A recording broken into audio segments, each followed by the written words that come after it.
धन्यवाद सभापति महोदय, आपने मुझे बजट पर बोलने की अनुमति दी। सभापति महोदय,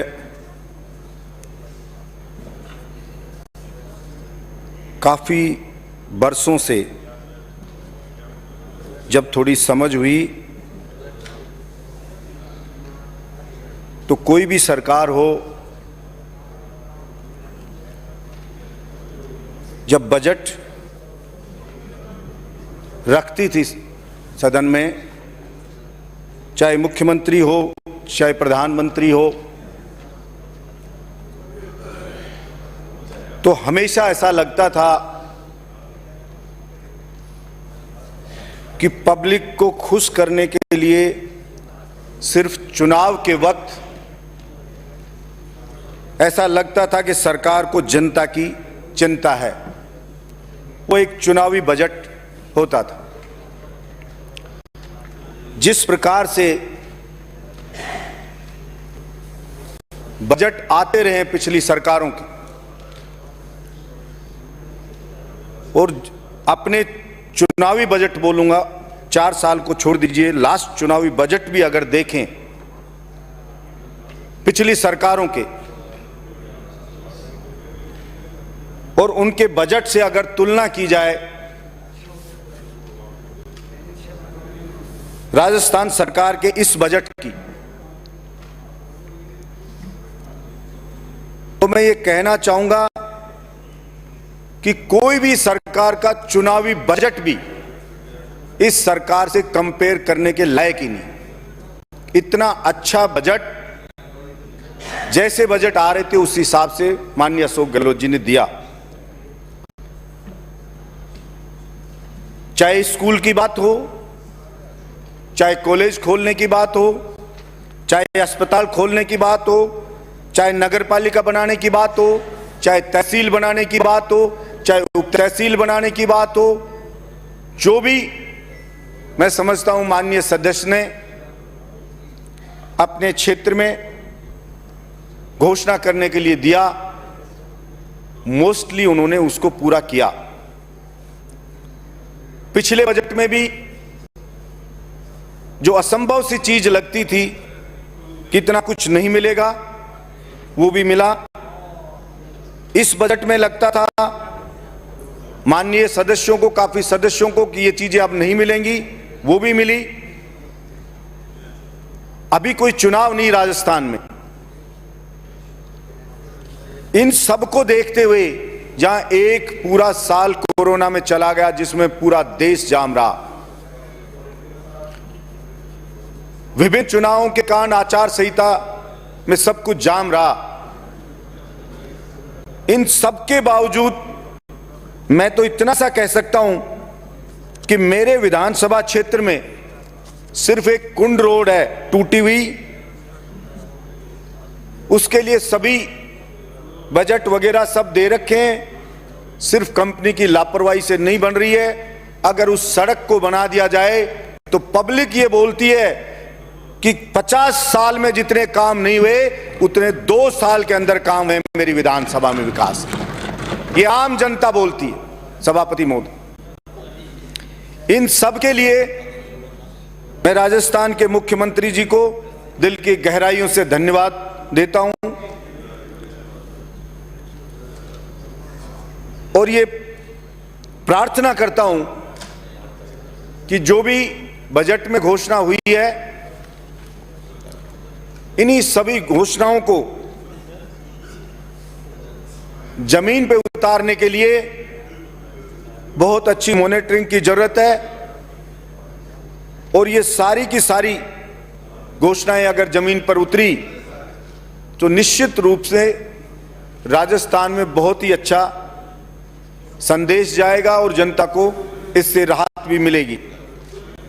सभापति महोदय, इन सब के बावजूद, जैसे मैंने पहले कहा कि सरकारें, देश आजाद हुआ जब से लेकर अब तक, चाहे केंद्र की सरकार रही हो चाहे किसी भी राज्य की सरकार रही हो, उनके काम और उनके बजट से तुलना करें तो आपका बजट सबसे बेस्ट मैं उसको कहूंगा। लेकिन फिर भी मेरे कुछ सुझाव हैं, कुछ मेरी डिमांड है जो मैं रखना चाहूंगा। सभापति महोदय, कोरोना को आए हुए 1 साल हो गया। उस 1 साल में स्कूल में बच्चों ने एडमिशन लिया तो बहुत से तो ऐसे बच्चे हैं जो फर्स्ट क्लास में एडमिशन लिया, उन्होंने आज तक स्कूल को ही नहीं देखा। वो आए कि एक बार स्कूल तो दिखा दो, क्लासरूम तो दिखा दो, और उसके पेरेंट्स को 60 से 70, 80 हजार रुपए की फीस देनी पड़ रही है। एक भी दिन बच्चा स्कूल में नहीं गया। उसके बावजूद मैंने पिछली बार भी इस बात को रखा था सदन में कि जब स्कूल कोई गए ही नहीं बच्चे तो फीस किस बात की। स्कूल के मालिकों ने ऑनलाइन पढ़ाई का एक ऐसा नाटक सा रच दिया कि ऑनलाइन स्टडी करा रहे हैं। सभापति महोदय, फर्स्ट क्लास का बच्चा कौन सी ऑनलाइन क्लास अटेंड करता है? गांव में रहने वाला बच्चा जहां नेट नहीं आता है, मोबाइल नहीं है, वो कौन सी ऑनलाइन परीक्षा को अटेंड करता है? और मैं तो कहता हूं शहर के बच्चा भी कोई ऑनलाइन जो क्लास है उसको ठीक से अटेंड नहीं करता है। और उस सेक्शन जो एक क्लास में 10-10 सेक्शन थे स्कूलों में, जहां 10 टीचर पढ़ाते थे एक सब्जेक्ट को, ऑनलाइन क्लास में उस 10 जो भी सेक्शन थे उसको एक ही टीचर ने पढ़ाया। यानी कि 9 टीचर का बेनिफिट स्कूल को हुआ, लेकिन स्कूल के मालिक ने अभिभावक को कोई बेनिफिट देना उचित नहीं समझा। सभापति महोदय, अभिभावक गए, हाई कोर्ट गए कि ट्यूशन फीस 75% ले ली जाए। स्कूल मालिकों ने सारे खर्चों को जोड़ के उसको ट्यूशन फीस में कन्वर्ट कर दिया, ऊपर से 10 से 20% फीस में वृद्धि भी कर दी। इसके बाद अभिभावक गए सुप्रीम कोर्ट, इनके पास बड़े बड़े वकील हैं। अब अभिभावक जो होता है वो बेचारा सुप्रीम कोर्ट के वकील की फीस नहीं उठा सकता, महंगे वकील की, वो अपना पक्ष ठीक से नहीं रख पाए, और सुप्रीम कोर्ट ने भी कह दिया ट्यूशन फीस दे दी जाए 100%। सभापति महोदय, मेरी गहरी आपत्ति है इस बात पे, और मैं घोर सरकारों की लापरवाही मानता हूं। हिंदुस्तान की किसी भी सरकार ने इस बात की चिंता नहीं की कि सुप्रीम कोर्ट में सरकार जाए, सरकार पैरवी करे अभिभावक के हितों की, और सरकार कानून बनाए, बिल लाए, क्योंकि बिना कानून बिना बिल कोई भी सरकार किसी भी स्कूल मालिक को आदेश नहीं दे सकती कि वो फीस ना ले।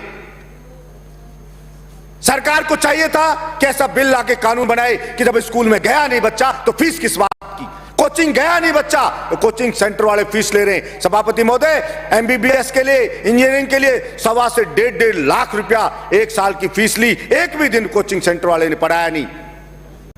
और जिसने पहले ऑफर दिया कोरोना से पहले 5,000 की छूट देंगे, जल्दी फीस दो, तो उन्होंने पूरी फीस जमा करा दी। बेचारा गरीब मिडिल क्लास की मेरे को 5,000 की बचत हो जाएगी, उसकी पूरी फीस जब्त हो गई। अब ऐसा भी नहीं है कि चलो ये फीस ले ली तो अगले साल में हम इसको छूट दे देंगे, कोई उसको छूट नहीं दी जा रही है।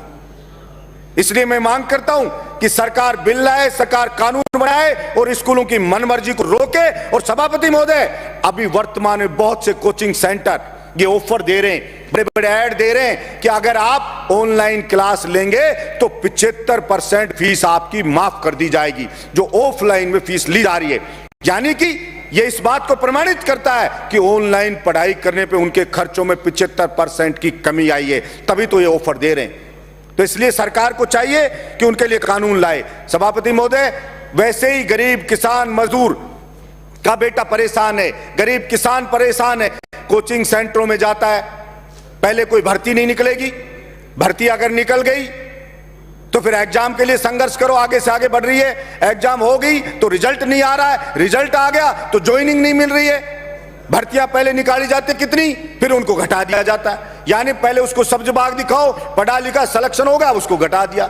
वो कभी इस एग्जाम की तैयारी करता है, कभी उस एग्जाम की तैयारी करता है, बेचारा 8 से 10 साल तक भटकता रहता है, मकान का किराया देता रहता है, कोचिंग सेंटर को फीस देता रहता है, लेकिन वो नौकरी उसको लगने का नाम ही नहीं। बेचारे की विपत्ति है या जो उसकी परेशानी है वो कम होने का नाम ही नहीं ले रही है। इसलिए ये सबके बावजूद इन चीजों पर ध्यान दिया जाना चाहिए कि सारी चीजों की जरूरत है, लेकिन जो बेचारा पढ़ लिख कर भी परेशान है, पढ़ने लिखने के बावजूद भी वो अपने आप को ठगा सा महसूस कर रहा है, वो डिग्री को लेके फिरता है कि मेरा होगा तो क्या होगा, पता नहीं उसको। बेचारा किसान मजदूर कर्जा ला ला के कोचिंग सेंटरों की फीस देता है, स्कूलों की फीस देता है कि उसका बच्चा पढ़ेगा लिखेगा बड़ा व्यक्ति बन जाएगा, और उसके घर में जो गरीबी है, कमजोरी है और ये सब मजबूरियां हैं उसकी सारी खत्म हो जाएंगी, उसकी पीड़ा खत्म हो जाएगी। लेकिन सभापति महोदय, बुजुर्ग आदमी दम तोड़ देता है इंतजार करते करते। मिडिल क्लास और गरीब की ये खुशी उसके घर में कब आएगी, लेकिन ये खुशी है कि उसके घर में जाने का नाम ही नहीं ले रही है। देश आजाद हुए 72 साल हो गए, लेकिन आज तक वो इस खुशी के लिए तरस रहा है। इसलिए मैं मांग करता हूं कि सरकार इस प्रकार का कोई प्रयास करे जिससे कि वास्तव में गरीब और मिडिल क्लास को फायदा मिले, उसकी पीड़ा कम हो। सभापति महोदय, सरकार भर्ती कैलेंडर जारी करे कि यह भर्ती निकलेगी इस डेट को एग्जाम होगा और इस डेट को एग्जाम रिजल्ट आएगा और फिर इसको ज्वाइनिंग दे दी जाएगी। और जब एक बार भर्ती की सीट निकाल दे, उसमें से कोई भी एक भी सीट कम ना करे। ये क्यों कम करने के कारण, ये जो बेचारी एएनएम जीएनएम है, ये बच्चियां 2013 से भटक रहे हैं कि हमारी भर्तियां कम कर दी। अब उनकी उम्र होगी, किसी की शादी होगी, उनके बच्चे हो गए और बेचारों को ज्वाइनिंग नहीं मिल रही है। अब वो एग्जाम दें, और एज होगी और वो पढ़ाई से छूट गई है उनकी, अब वो पढ़ नहीं सकती है, कहते हैं दोबारा एग्जाम दे लो। तो ये व्यवहारिक नहीं है। कमेटी बनाई है सरकार ने अभी, मैं चाहता हूं उनकी समस्याओं का समाधान होगा। इसी प्रकार से पंचायत सहायक हैं, उनका नहीं हो रहा है, और बहुत सी हैं, फार्मिस्ट है, उनका नहीं हो रहा है, एसआई 2016 उनका नहीं हो रहा है। इसी प्रकार अनेक भर्तियां हैं जो विसंगतियों के कारण से अटकी हुई हैं। कमेटी जो बनाई है सरकार ने, बहुत स्वागत योग्य कदम है। मैं चाहता हूं उनका समाधान करे, जिससे आप सबको दुआ मिले और उनके घर में भी खुशियां आए। ये मैं आपसे मांग करता हूं। दूसरा, सभापति महोदय, मैंने पहले भी मांग की कि हिंदुस्तान का किसान बहुत परेशान है। बिजली के रेट बढ़ गए, खाद बीज के रेट बढ़ गए और कृषि के उपकरण हैं उन पे इतना टैक्स बढ़ गया, इतने महंगे हो गए, और फसल है जो उसको एमएसपी पे खरीदा नहीं जा रहा है। इसलिए मैं सरकार से मैंने मांग की कि सरकार चाहे और चीजों पे बजट घटा दे, चाहे भले ही, लेकिन हिंदुस्तान का किसान, राजस्थान का किसान इस देश की रीढ़ है। इसलिए अगर रीढ़ मजबूत नहीं होगी तो भला शरीर कैसे स्वस्थ रह सकता है। इसलिए उस किसान को मजबूत करने के लिए, उसको राहत देने के लिए राजस्थान की सरकार किसान को खेती के लिए मुफ्त में बिजली दे, और जो गरीब है, जिसके 200, 250, 300 यूनिट आते हैं बिजली, उस गरीब की बिजली को माफ करे सरकार, चाहे किसी भी फंड से बजट को काटे, लेकिन इनको राहत दे जो वास्तव में उनके घर में खुशी आएगी। इस बात की मैं मांग करता हूं सभापति महोदय। और किसान की फसल को एमएसपी पे खरीदा जाए, संपूर्ण फसल को खरीदा जाए, इस बात की भी मैं मांग करता हूं। और इस बात की भी मैं मांग करता हूं कि किसान को डीजल है, वो डीजल पे टैक्स कम करके किसान को कम कीमत के ऊपर, कम मूल्य के ऊपर उसको डीजल उपलब्ध कराए सरकार। सभापति महोदय, इसके बाद में मैं मांग एक और भी रखना चाहता हूं कि ये जो पुरानी पेंशन स्कीम जो थी, उसकी मांग राजस्थान के कर्मचारी कर रहे हैं कि भाई पुरानी पेंशन स्कीम हमारी लागू की जाए। 2004 से नई पेंशन स्कीम लागू कर दी। उसमें यह होता है 10% कर्मचारी का कटता है, 10% राज्य सरकार देती है, और जब वो रिटायर होता है तो 60% वो सरकार उसको दे देती है, 40% रख लेती है कि ये जो NSDL है जो, वो उसको शेयर मार्केट में लगाएगी 40% को। सभापति महोदय, उसको बेचारे को 4 से ही कटना चालू हो गया, और 4 है वो उसमें लग रहा है कि भाई ये इस महीने का कटा, ये 40% शेयर मार्केट में डाल देना, वो डाल रहा है, और वो बेचारा जब होता है तो उसका जो 60% है वो भी नहीं मिलता। सभापति महोदय, ऐसे ऐसे हिंदुस्तान में डाकू हो रहे हैं, कोई विजय माल्या लूट के भग रहा है, कोई नीरव मोदी लेके भग गया, पता नहीं कैसे कैसे नटवर लाल हो रहे हैं, और ये बड़े बड़े पूंजीपति अंबानी अडानी जैसे इन्होंने सरकारों को जेब में रख लिया है। तो अब वो NSDL निर्धारित करती है कि ये पैसा कर्मचारियों का कौन सी कंपनी के कौन से शेयर मार्केट में लगाया जाएगा। तो क्या ये उनको मैनेज करना इनके लिए मुश्किल काम है? इसलिए उस किसान, वो जो किसान का बेटा है, जो कर्मचारी है बेचारा, जो भी है सरकारी, उस बेचारी की मेहनत की कमाई को भी ये लूट लूट के ले जा रहे हैं। मैं मांग करता हूं कि पुरानी पेंशन स्कीम को लागू करे, सरकार पे कोई वर्तमान में भार नहीं आएगा, कोई भार नहीं आएगा, क्योंकि अभी तो कोई रिटायर होने नहीं, और 2000 करोड़ रुपए आपको देने पड़ रहे हैं हर साल। वो 2000 करोड़ देने नहीं पड़ेंगे। अभी तो कुछ कर्मचारी जो पैरा टीचर्स वगैरह जो जिनकी उम्र ज्यादा थी वो रिटायर हुए, तो उनको पेंशन मिल रही है, कोई दूसरे हुए, किसी को 1000 मिल रही है, किसी को 500 रुपए मिल रही है, किसी को 1200, किसी को 1500 मिल रही है। इसलिए सरकार सहानुभूति रखे। जिस प्रकार से पश्चिमी बंगाल की सरकार ने पुरानी पेंशन स्कीम रख रखी है, उसी प्रकार से राजस्थान की सरकार से भी मांग करता हूं कि पुरानी पेंशन स्कीम को वापस से सरकार लागू करे। और सरकार जो प्रतियोगी परीक्षाएं होती हैं, जब मैंने कहा जैसे पहले कि बेचारा अभ्यर्थी उसको 10-10 एग्जाम देने पड़ते हैं, उनकी फीस सभापति महोदय इतनी भारी भरकम फीस है कि जेट की जो फीस है 2800 रुपया फीस है, इंजीनियरिंग वालों में अभी निकली विद्युत विभाग में तो 1800 रुपये फीस है, और नीट की फीस ने तो रिकॉर्ड तोड़ दिए, 5000 से भी ज्यादा उसकी फोरम की फीस है। इसलिए इतनी भारी भरकम फीस कैसे देगा गरीब का बेटा? उसको कम किया जाए और प्रतियोगी परीक्षा देने जाए, जब उसके पास आई कार्ड हो के परीक्षा देने जा रहा है, तो मैं मांग करता हूं राजस्थान की रोडवेज में उसको मुफ्त में उसका किराया उसको फ्री किया जाए, कि वो एग्जाम का अपना कार्ड दिखाए एग्जाम का और उसको फ्री में दिया जाए। ये मैं सरकार से मांग करता हूं। और दूसरा मैं सरकार से मांग करना चाहता हूं कि देखिए, आपने मेरे बहरोड को बहुत दिया, लेकिन फिर भी मेरा बहरोड एक जिला बनने की सारी जो भी क्षमताएं, जो मापदंड हैं, उनको पूरा करता है, और बरसों से वहां की पुरानी मांग है।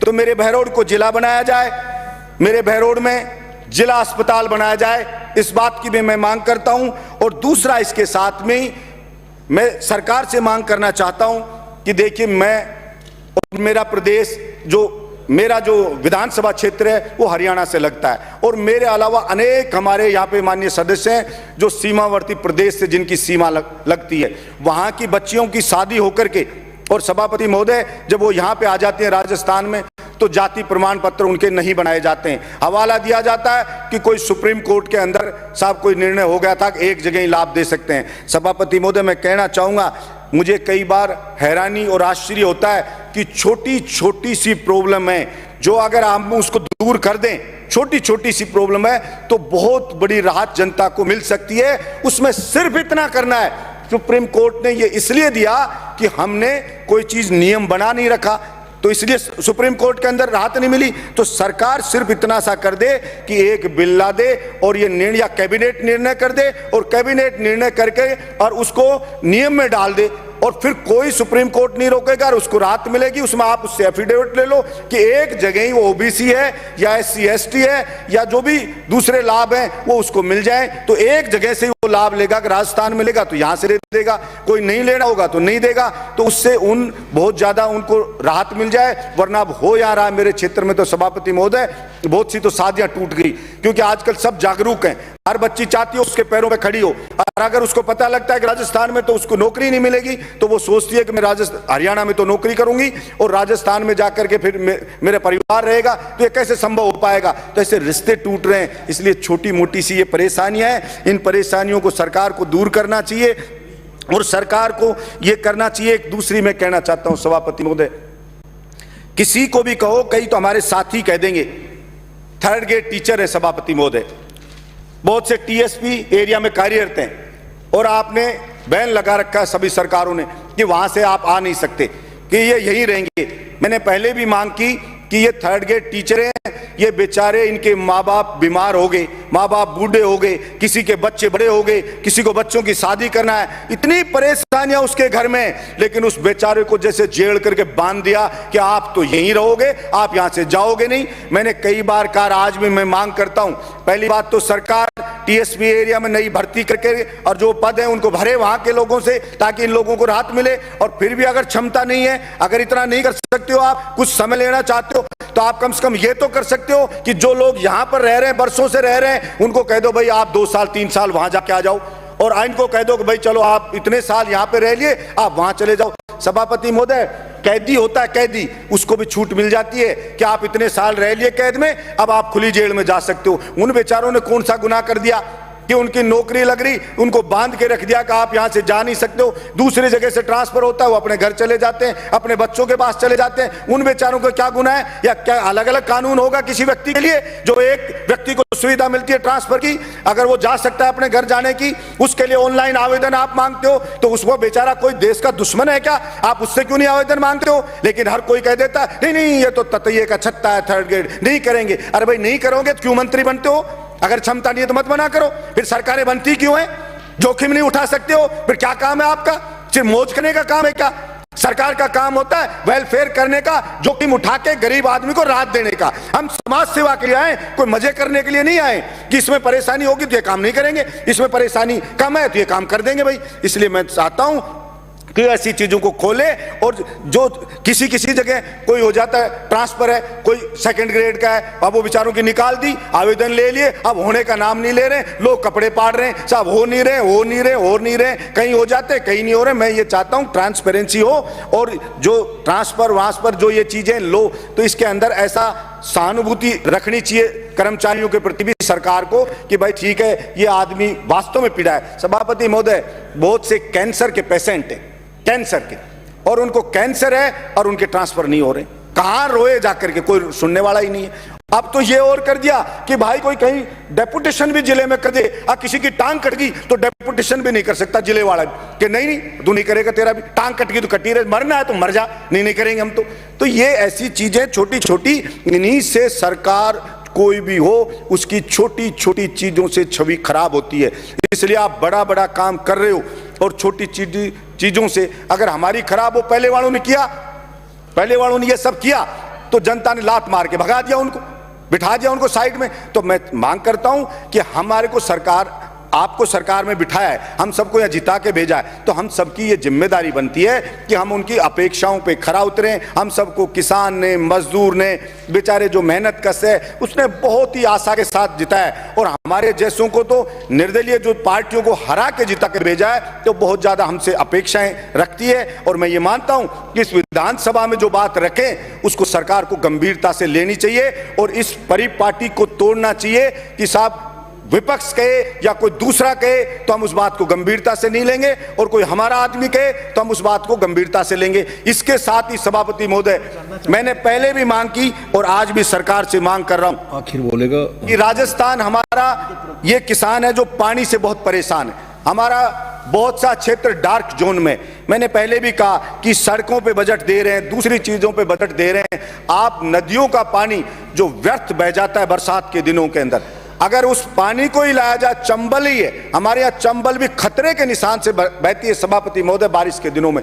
यमुना का पानी है वो खतरे के निशान से यमुना बहती है। हरियाणा के अंदर पंजाब वाले पानी छोड़ देते हैं नहरों में, वो लोगों के खेतों में भर जाता है पानी, और वो वहां का जो कोई एमएलए का चुनाव लड़ता है वो ये कहता है कि मैं आपके खेत में ये पानी नहीं आने दूंगा, ज्यादा आपकी फसल खराब नहीं होने दूंगा, मैं इसको रोकूंगा। मैं कहना चाहता हूं, एक तरफ तो वहां पे बाढ़ आ रही है, यहाँ बिहार में देखते हैं कि लोग मर रहे हैं, उस बाढ़ से राहत के लिए कोष दिया जाता है, और दूसरी तरफ राजस्थान का किसान पिसाया मर रहा है, राजस्थान की जनता पिसाई मर रही है।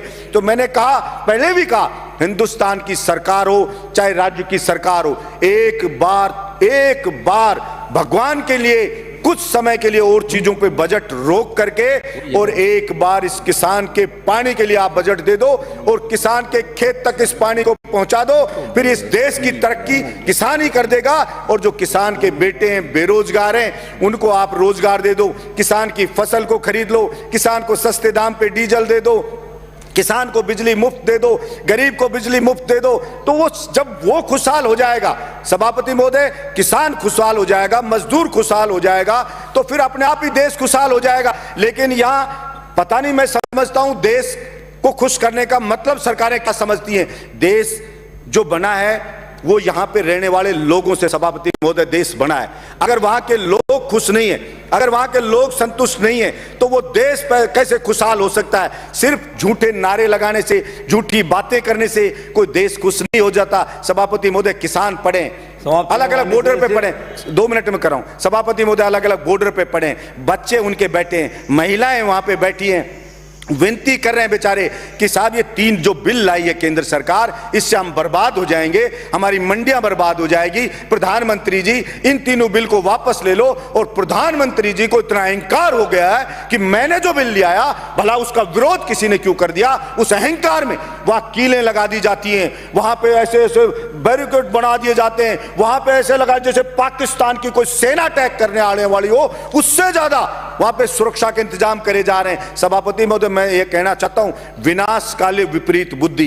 किसी भी राजा का विनाश आ जाता है ना, विनाश आ जाता है, तब वो इस प्रकार का एक्ट करता है कि मैं जनता की मांग को नहीं सुनूंगा, मेरा करना है जो कर लीजिए। चाणक्य ने भी कहा है कि अगर वास्तव में जनता विरोध में आने लगे, जब वास्तव में राजा को लगे कि सड़क पे जनता उतरने लगी है, तो उस अहंकारी राजा को तुरंत उनकी समस्याओं को ध्यान में रख करके समाधान करना चाहिए, वरना जनता उसको उठा के कुर्सी से मोदा पटक देगी। ये उस राजा को ध्यान रखना चाहिए। मैं कहना चाहता हूं मेरे इस सदन से कि नरेंद्र मोदी जी को भी यह अहंकार नहीं रखना चाहिए। ये जनता उठा के ऐसा पटक देगी कि वो कल्पना भी नहीं कर सकते। और वही लोग जो आज मोदी मोदी कर रहे हैं, जो आज जयकारे लगा रहे हैं, वही उनको गाली देते हुए नजर आएंगे कि इस मोदी के कारण हम बर्बाद हो गए, सब कुछ लुट गए, जनता की गालियां खा रहे हैं। वो सब के सब कहना पड़ेगा। सभापति महोदय, भाड़े के टट्टू रख रखे, सोशल मीडिया पे रख रखे हैं, वो मोदी मोदी करते हैं, वो उसकी बड़ाई करते हैं, वो भड़ाई करते हैं। और मैं कहता हूं ऐसे ही चाटुकार, और कुछ चाटुकार होते हैं, वही उसको मरवाते हैं, वही उसको बर्बाद करवाते हैं। और यही हश्र आप देखना सभापति महोदय, ये केंद्र सरकार का होने वाला है। इसलिए मैं तो मांग करता हूं यहां से कि नरेंद्र मोदी को हाथ जोड़ करके और सर झुका करके और माफी मांगनी चाहिए देश के किसानों से कि मुझसे गलती हो गई, मेरी मति भ्रष्ट हो गई थी, मेरी बुद्धि भ्रष्ट हो गई थी, इसलिए मैं अहंकार में आ गया था और मैं माफी मांगता हूं। मैं इन बिलों को वापस लेता हूं और एमएसपी पे पूरी फसलों को खरीदे। और जो डीजल पेट्रोल पे टैक्स लगा रखा है दुनिया भर का, सभापति महोदय, जो डीजल मिलता है, पेट्रोल 30-32 रुपए में मिलता है, उसको आप 90 से 100 रुपया बेच रहे हो। आपके बाप का राज है क्या कि लूटोगे, खाओगे, खुद 15-15 लाख के सूट पहनोगे, और किसान है उसके तन पे कपड़ा नहीं है, मजदूर के तन पे कपड़ा नहीं है, आप घूम रहे हो वहां 36 तरह के व्यंजन खा रहे हो, वो सूखी रोटी खा रहा है। और किसान ने अगर पिज्जा खा लिया तो उसको सोशल मीडिया पे चलाते हो, पिज्जा क्यों खा लिया? क्योंकि भाई आपको ही अधिकार है पिज्जा खाने का, आपको ही अधिकार है कूलर में सोने का, आपको ही अधिकार है एसी में रहने का, आपको ही अधिकार है पैंट शर्ट पहनने का। आपके बाप दादा ही लेके आए थे क्या प्रॉपर्टी? आपके तो मैं चाय बेचने वाला था। मैं पूछना चाहता हूं नरेंद्र मोदी जी, कितने चाय बेचने वाले 15-15 लाख का सूट पहनते हैं? और वो किसान है, वो कल भी फटी धोती में था, आज भी फटी धोती में था। फिर कहां से आप जनता के तेजी हो गए? आपने मूर्ख बनाया, भावनाओं को भड़काया जनता की को, और आप जनता को भड़का के वहां बैठ गए। और इस बात का पाप लगेगा। और आपको मैं तो कहता हूं कि देखना, इसी जिंदगी में रहते रहते आपको सजा भुगत के जानी पड़ेगी। ये मैं आपके बीच में कहना चाहता हूं। धन्यवाद।